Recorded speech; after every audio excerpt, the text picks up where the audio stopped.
Your Highnesses, Your Excellencies, distinguished guests, ladies and gentlemen, Assalamu alaikum and good afternoon. It is indeed a privilege to speak at this year's World Government Summit. For 10 years, this summit has brought together the best minds from every continent and every discipline to share ideas and help governments create a better future for humanity. Advancing humanity has always been one of the core principles of our leadership in the United Arab Emirates.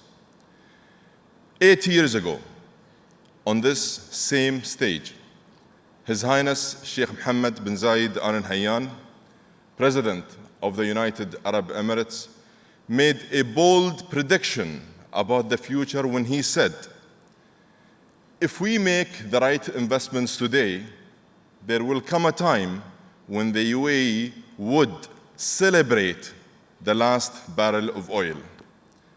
That was the word His Highness chose, celebrate. It was a bold call to action that resonated deeply around the world, and it absolutely resonated with me.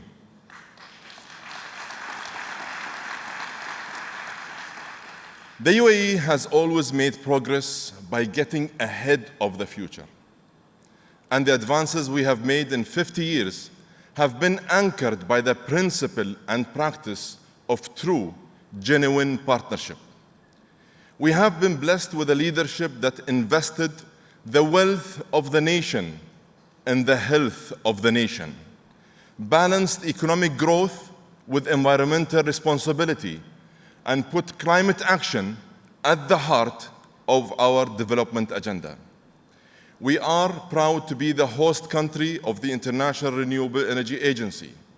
We were the first country in our region to commit to the Paris Agreement and the first in the region to submit a nationally determined contribution and the first to set out a roadmap to net zero.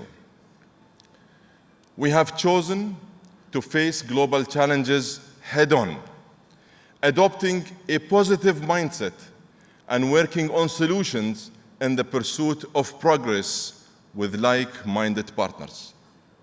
It is this mindset that we will bring as hosts of COP28.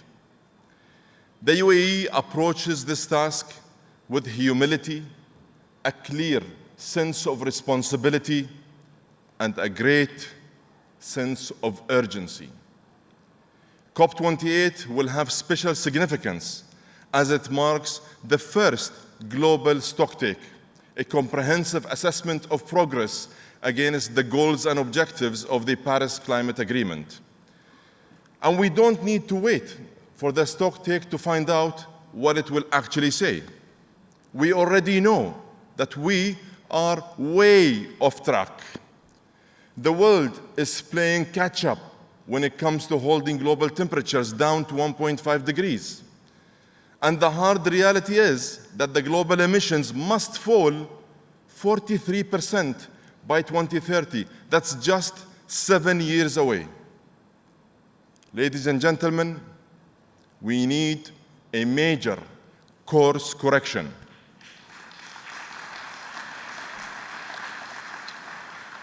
The current approaches we have been using come from a different era, a completely different era.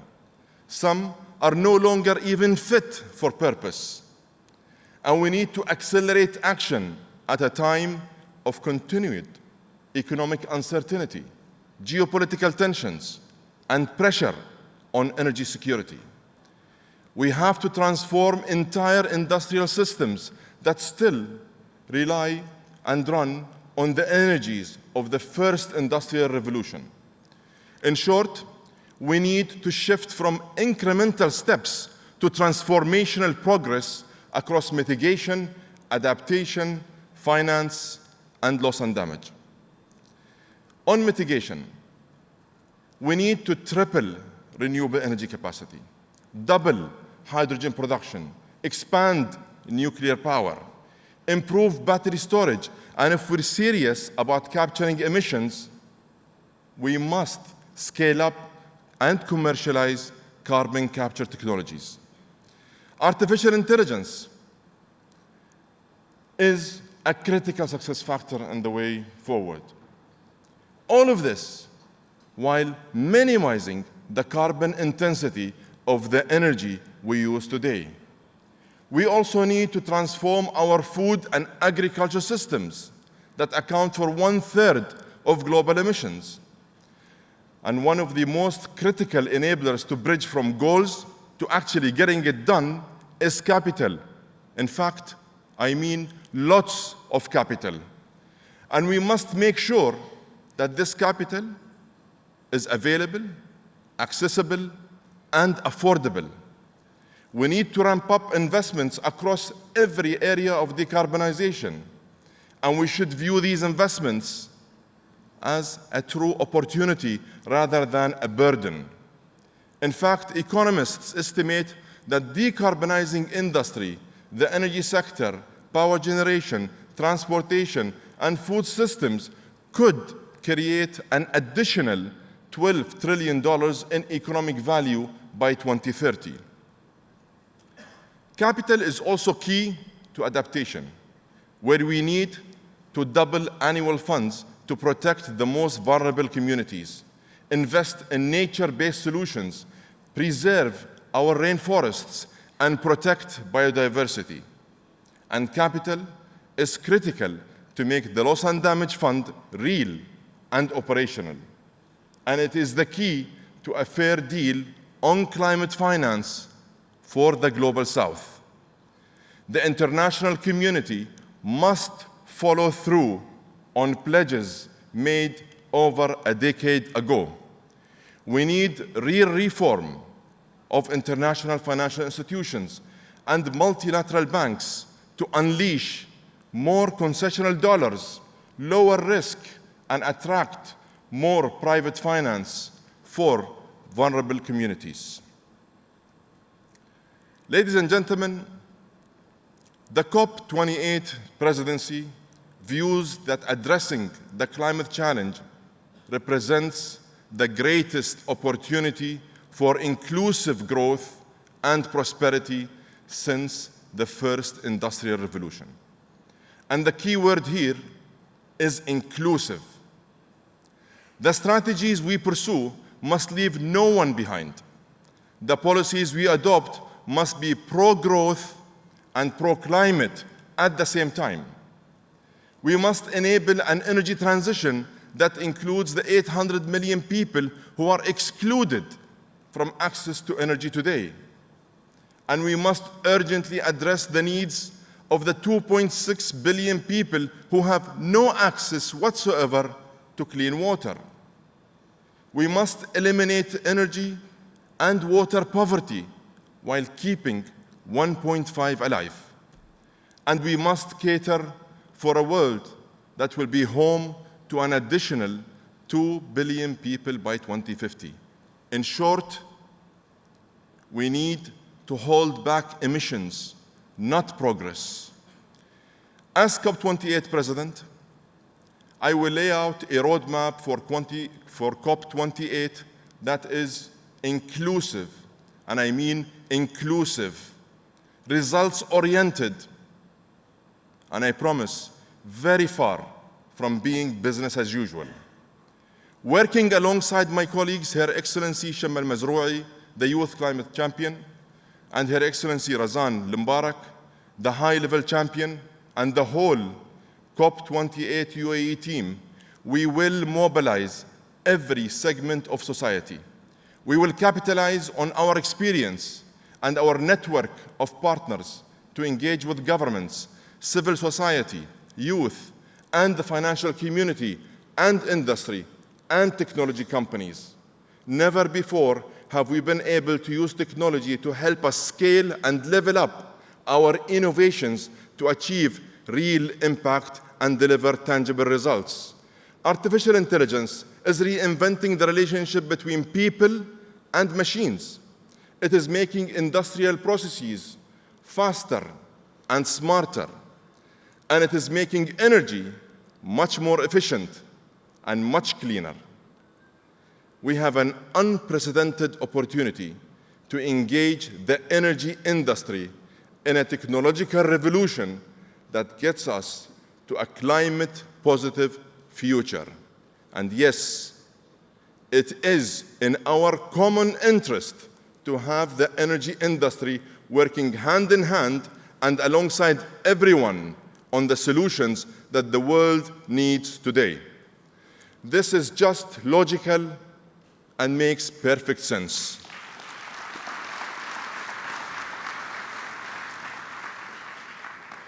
Ladies and gentlemen, the COP28 presidency team is listening to everyone and is engaging with everyone.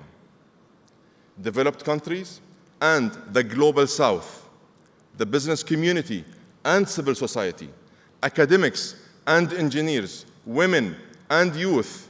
And it is only through this inclusive, open, constructive, and positive engagement that we will be able to achieve the breakthroughs we collectively need. We all remember COP21 in Paris for United Governments in Agreement. And we want COP28 UAE to be remembered for uniting everyone in action. Action made more powerful through the meaningful partnerships that we hope to create. Action that will make real transformational progress and deliver real and tangible results. Let's cooperate, collaborate, and share ideas. Let's unite in solidarity for the sake of humanity. Let's live up to the responsibility that we have been entrusted with. Ladies and gentlemen, climate change knows no boundaries. It affects us all. We believe that game-changing solutions can be achieved if the collective political will is there. And I promise you, it certainly is from the United Arab Emirates. We in the UAE are not shying away from the energy transition. In fact, we are running towards it.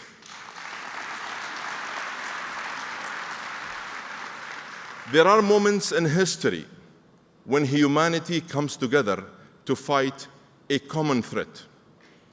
Let's prove to ourselves that we can do it once again. Let's put our differences aside. Fight climate change, not each other. Let's stop deliberating and start focusing on delivery. And let's make COP28 a COP of unity, a COP of action, a COP for all, a COP that will shape a better future. Thank you very much.